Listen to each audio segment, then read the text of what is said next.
Hello friends, welcome back to my channel. எல்லோரும் எப்படி இருக்கீங்க? நாங்கள் ரொம்ப நல்லாயிருக்கோம். என்னோடய சேனலை ஃபஸ்ட் டைமாக பார்க்குறீங்க, இன்னும் சப்ஸ்கிரைப் பண்ணாமல் பார்த்துட்ருக்கீங்கன்னா ராதிமா கிச்சனை சப்ஸ்கிரைப் பண்ணிக்கோங்க, பெல்லைக்கானையும் கிளிக் பண்ணிக்கோங்க.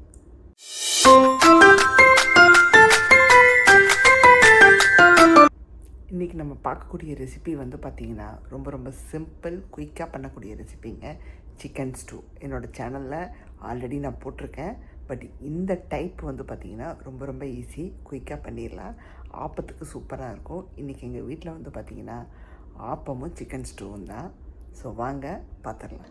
ஸோ ஆப்பம் பேட்டர் பார்த்திங்கன்னா நான் ஷார்ட்ஸில் ஆல்ரெடி எப்படி அரைக்கணுங்கிறது போட்டிருக்கேன். அதை உங்களுக்கு ஐ கார்டில் ஆட் பண்ணி விட்றேன், பார்க்காதவங்க போய் பார்த்துக்கோங்க. ஸோ அநேகமாக புளிச்சிருக்குன்னு நினைக்கிறேன். நேற்று ஈவினிங் தான் ஆட்டி வச்சேன், ஒரு 6-7 மணிக்கு மேலே. அநேகமாக புளிச்சிருச்சுன்னு நினைக்கிறேன். காலையில் ஃபர்மெண்ட் ஆயிடுச்சான்னு பார்த்தேன், ஆன மாதிரி இருந்துச்சு. ஸோ ஊற்றி பார்த்தா தான் தெரியும். ஏன்னா கிளைமேட் நல்லா சன்னி வெதருங்க இந்த வாரம். அதனால தான் சரி ஆப்பத்துக்கு போட்டு. இந்த டைமில் தான் நமக்கு மாவு கொஞ்சம் புளிக்கும். வின்டர் வந்துருச்சுன்னா நமக்கு புளிக்கிறது ரொம்ப கஷ்டம். சிக்கன் ஸ்டூக்கு என்னென்ன தேவைன்னு குயிக்காக பார்த்துடலாங்க. ஸோ கரம் ஐட்டம்ஸ், பட்டை, கிராம்பு, சோம்பு, சீரகம், அப்புறம் பேலீஃப் எல்லாம் எடுத்து வச்சுக்கோங்க. நான் ஒன்று எடுத்து வச்சுருக்கேன் சின்னதாக. அப்புறம் இஞ்சி பூண்டு விழுது 1/2 டேபிள் ஸ்பூனுக்கு எடுத்து வச்சுருக்கேன். அப்புறம் உருளைக்கிழங்கு சேர்த்துக்கிட்டால் ரொம்ப நல்லாயிருக்குங்க. ஸோ கொஞ்சம் பெரிய சைஸில் வெட்டி வச்சுக்கோங்க. ஏன்னா நம்ம குக்கரில் வேக வைக்கிறதுனால குழையாமல் இருக்கிறதுக்கு தோலோட 1 வெட்டி வச்சுருக்கேன். அப்புறம் சிக்கனு 2 லெக் எடுத்து உடச்சி வச்சுருக்கேங்க. போன்லெஸ் எல்லாம் கலந்துருக்கு. இதில் நல்லா மஞ்சத்தூள் போட்டு வாஷ் பண்ணியிருக்கேன். இப்படி இருக்கும். இது கூட போன்லெஸ்ஸும் இருக்கும். அதையும் நான் க்யூப்ஸாக வெட்டி வச்சுருக்கேன். நான் காமிக்கிற ஐட்டத்தை எல்லாத்தையுமே நீங்கள் மெம்பர்ஸுக்கு ஏற்ற மாதிரி கூட்டி குறைச்சி சேர்த்துக்கோங்க. அப்புறம் வெங்காயம், ஒரு பெரிய வெங்காயத்தில் பாதி எடுத்து நீல வாக்கில் கட் பண்ணி வச்சுருக்கேன். இது இந்த ரெசிபிக்கு நீல வாக்கில் தான் சேர்க்கணும். ஸோ நீளமாக கட் பண்ணி வச்சுக்கோங்க. அப்புறம் பச்சை மிளகா, இதுதான் மெயின் காரமே. ஸோ காரத்துக்கேற்ப உங்கள் காரத்துக்கேற்ற அளவு நீங்கள் பார்த்து எடுத்து வச்சுக்கோங்க. நான் 3 எடுத்து 2ஆக கட் பண்ணி வச்சுருக்கேன். அப்புறம் கருவேப்பிலை தாளிப்புக்கு. ஸோ இதுதான் தேவையான பொருள். அண்டு கோக்னட் மில்க்கு, இது மெயினாக. ஏன்னா ஸ்டூவுனாலே கோக்னட் மில்க்கு தான். நான் பார்த்திங்கன்னா ஒரு 1/2 மூடி தேங்காய் கிட்ட, இந்த துருவன தேங்காயில் 1/2 மூடி கிட்ட எடுத்து நல்லா தண்ணி ஊற்றி நல்லா இந்த மாதிரி புழிஞ்சு எடுத்து வச்சுருக்கேன், மிக்சியில் அடித்து. நீங்கள் ஸ்டோர் பாட் யூஸ் பண்ணுறீங்கன்னா அதை கொஞ்சம் டைல்யூட் பண்ணிவிட்டு எவ்வளோ தேவையோ எடுத்துக்கோங்க. குக்கர் அடுப்பில் வச்சாச்சுங்க. நான்வெஜ் குக்கர், எந்த குக்கர் யூஸ் பண்ணுவீங்களோ அதை எடுத்து வச்சுக்கோங்க. ஸோ இது ஒன்லி ஃபார் நான்வெஜ், அதனால் நான் இதை எடுத்து வச்சுக்கிட்டேன். இப்போ எண்ணெய் விட்டுக்கலாங்க. தேங்காய் எண்ணெய் தான் யூஸ் பண்ணணும். எங்கிட்ட இல்லாதனால நான் நார்மல் ஃப்ரை ஆயில் எடுத்துக்கிறேன். அது இருந்துச்சுன்னா அது ஒரு 2 டேபிள் ஸ்பூனுக்கு ஊற்றிக்கும். சூடானதும் கரம் ஐட்டம்ஸும் உள்ளே சேர்த்துருங்க. இது நீங்கள் தேங்காய் பாலையும் ஊற்றி அப்படியே 2-3 விசில் வச்சு எடுக்கிறோங்க. ஸோ 1 பாட் ஒரு கறி மாதிரி ரெடி ஆயிடும் இந்த ஸ்டூ. இப்போல்லாம் போட்டு நல்லா வெடிக்க தொடங்கிடுச்சு. இப்போ கருவேப்பிலை, வெங்காயம், பச்சை மிளகாயை அப்படியே உள்ளே சேர்த்துருங்க.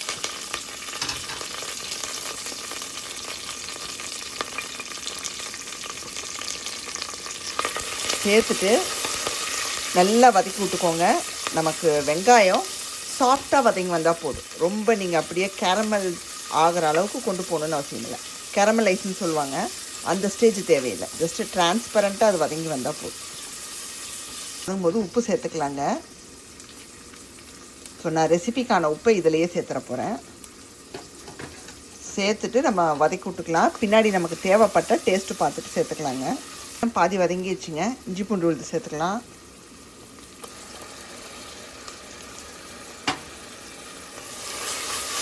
சேர்த்துட்டு நல்லா கலந்து விட்டுறலாங்க. நமக்கு பச்சை வாசம் தரோவாக போகணும்.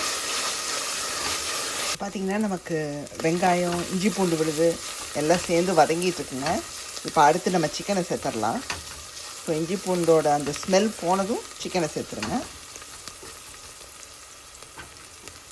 எல்லாம் மஞ்சத்தூள் போட்டு அலாசி தான் வச்சுருக்கேன். நீங்கள் வாங்கிட்டு வந்ததுமே நான் கழுவி வச்சுருவேங்க மஞ்சத்தூள் போட்டு. இதை போட்டு சிக்கனை கொஞ்சம் வதக்கி விட்டுட்டு நம்ம உருளைக்கிழங்கு சேர்த்துக்கலாம்.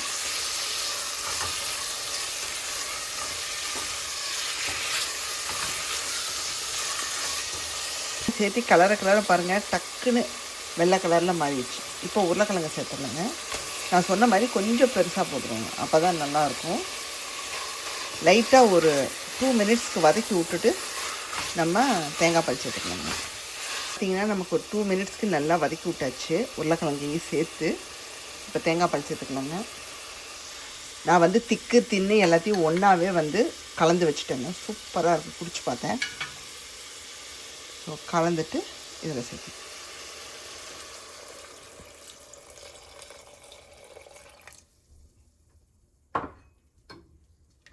பார்த்தீங்கன்னா டேஸ்ட்டு பார்த்தேங்க. சூப்பராக இருக்குங்க. நமக்கு அந்த நம்ம போட்ட என்ன சொல்கிறது அந்த சிக்கனோட கலந்து டேஸ்ட்டு பார்க்கும்போது அருமையாக இருக்குங்க. இப்போ கொஞ்சமாக வந்து பெப்பர் சேர்த்துக்கிறோம். இது ஆப்ஷன் தாங்க, பட் சேர்த்துக்கிட்டால் நல்லாயிருக்கும். வெறும் பச்சை மிளகா காரம் போதும்னா இன்னும் 2-3 சேர்த்துக்கலாம். நீங்கள் கொஞ்சம் லைட்டாக ஒரு பிஞ்ச் நம்ம அந்த ஒரு 1/4 டீஸ்பூன் பெப்பர் சேர்த்துக்கிட்டோன்னா சூப்பராக இருக்கும். இப்போ குக்கரை மூடி ஒரு 2 விசில்ஸ் வச்சு எடுத்துக்கலாம். ஸ்டூ பார்த்தீங்கன்னா சூப்பராக ரெடி ஆயிடுச்சிங்க. ஓப்பன் பண்ண பிறகு இப்படி தான் இருக்குது. அந்த தேங்காய் பால்னால் அப்படி இருக்குங்க. ஒரு மாதிரியான சொல்லி திரியாக இருக்குது. ஏன்னா தேங்காய் பாலை குக் பண்ணால் இப்படி தானேங்க ஆகும். ஸோ அது மாதிரி இருக்குது. ஆனால் டேஸ்ட்டு சூப்பராக இருக்குங்க. நல்லா வந்து நான் ஜஸ்ட் இன்னும் ஒரு கொதி வைக்கிறேன், அவ்வளோதான். இப்போ இதில் கொத்தமல்லி தூவி இறக்கியாச்சுன்னா அவ்வளோதாங்க. இதில் நீங்கள் மஞ்சத்தூள் எல்லாம் போட்டக்கூடாது. ஏன்னா அந்த ஸ்டூவோட என்ன கலரோ அதில் தான் வந்து நீங்கள் இது பண்ணணும். ஸோ சிம்பிளான ரெசிபிங்க. இன்றைக்கி அடுத்த ஆப்பத்தை உங்களுக்கு நான் சுட்டு காமிக்கிறேன், அதோடு வச்சு காமிக்கிறேன் உங்களுக்கு. இது வந்து பார்த்திங்கன்னா ஆப்பத்துக்கு மட்டும் கிடையாதுங்க, பரோட்டாக்கு நல்லாயிருக்கும், சப்பாத்திக்கெல்லாம் சூப்பராக இருக்கும், இட்லி தோசைக்கு எப்படி இருக்குன்னு தெரில, பட் இந்த ஐட்டத்துக்கெல்லாம் சூப்பரான ஒரு சைட் டிஷ்ஷுங்க. என்னோடய சிக்கன் பார்த்திங்கன்னா 2 விசில்லையே சூப்பராக வெந்து வந்துடுங்க. ஸோ அதனால் 2 விசிலில் வெந்திருக்குமான்னு டவுட்டு வேணாம். ஏன்னா இந்த ஊர் சிக்கனே வந்து பார்த்திங்கன்னா 2 விசிலில் அவ்வளோ சூப்பராக வெந்து வந்துடும். அப்புறம் உருளைக்கிழங்கும் பார்த்தீங்கன்னா உங்களுக்கு காமிச்சிடுறேன், குலையாமல் அப்படியே முழுசாக இருக்கும் தோலோடு. அதனால தான் நம்ம கொஞ்சம் பெருசாக கட் பண்ணி போட சொல்கிறது. நம்ம அவளை பார்த்திங்கன்னா தேவையான அளவு ஒரு பவுலுக்கு மாற்றிட்டு தண்ணி விட்டு நல்லா கொஞ்சம் கரைச்சிட்டு, இன்னும் கொஞ்சம் தண்ணியாக கரைச்சிட்டு கொஞ்சம் சோடா உப்பு போட்டு வச்சுட்டேன். இங்கே சட்டியும் வச்சாச்சு. ஒரு ஆப்பம் ஊற்றி பார்த்துட்டேங்க. ஸோ இப்படி இருக்குது, நல்லா தான் வந்திருக்கு, சூப்பராக வந்திருக்கு. எட்ஜஸ் எல்லாம் நல்லா கிறிஸ்பியாகவும். எனக்கு கொஞ்சம் இந்த மாதிரி தின்னாக இருந்தால் தான் பிடிக்கும் எங்களுக்கு. மிடில் பார்ட்டில் சொல்கிறேன். நான் தண்ணியாக தான் கரைச்சி வச்சுருக்கேன். 2 கரண்டி ஊற்றிட்டு